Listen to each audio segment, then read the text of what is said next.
This channel does not promote any violent, harmful, or illegal activities. All content provided by this channel is meant for an educational purpose only.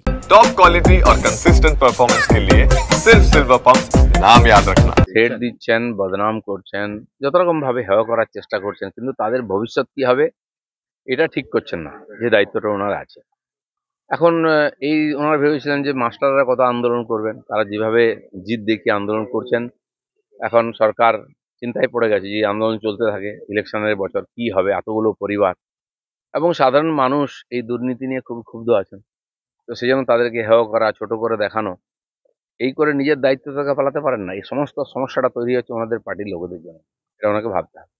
সমস্যার সমাধান করতে হবে, সেটা না করে উনি সমস্যাটাকে চেপে রাখছেন। কারণ ওই যে 8,000 শিক্ষকের কাছ থেকে যে টাকা নেওয়া হয়েছে প্রায় 800 কোটি, সেই টাকাটা তো আর ফেরত দিতে পারবেন না, কারণ তার পার্টির লোকেরাই যুক্ত, উপর থেকে নিচে সবাই। এবং কি পার্থবাবু ভেতরে আছেন, তারও এতে হাত আছে। তো সেই জন্য ওটাকে ছোট করা, হেয় করা, পুলিশ সহিংস বলছেন, পুলিশ কিভাবে শুরু করেছে ওদের আন্দোলন দাবানোর। ডিআই অফিস ঘেরাও যেদিন জেলায় জেলায় হলো, সেদিন পুলিশের আমরা রূপ দেখেছি।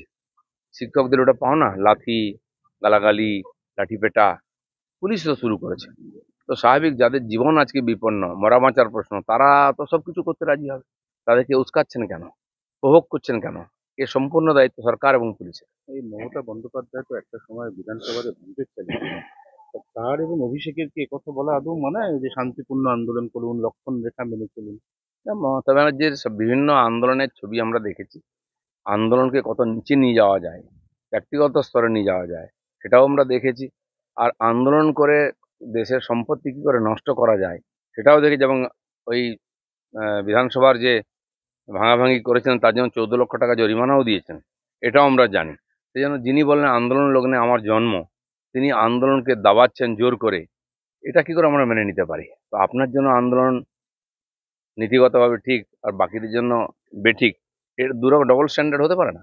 আচ্ছা, এখানে বলা হচ্ছে যে এই যে আন্দোলনটা চলছে শিক্ষকদের, এতে বহিরাগতরা ঢুকে আছে, এটা মমতা বন্দ্যোপাধ্যায়ের অভিযোগ।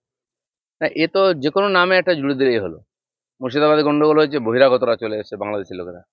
এখানে বহিরাগত, আন্দোলনে বহিরাগত, আপনি কি করছেন বহিরাগত কি না সেটা দেখার দায়িত্ব সরকারের নয়?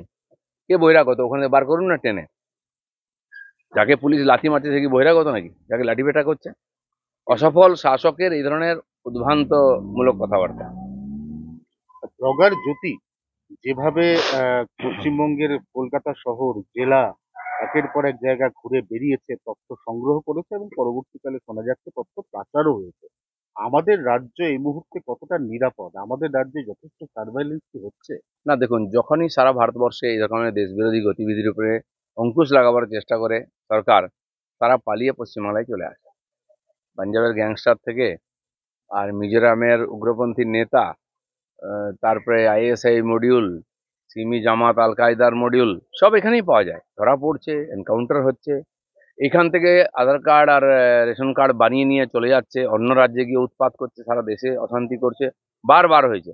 এই নতুন একটা উদাহরণ পাওয়া গেল। মানে যা কিছু দেশবিরোধী গতিবিধি হবে তার তার কিন্তু বাংলার সঙ্গে জুড়ে যাবে। কেন হয়?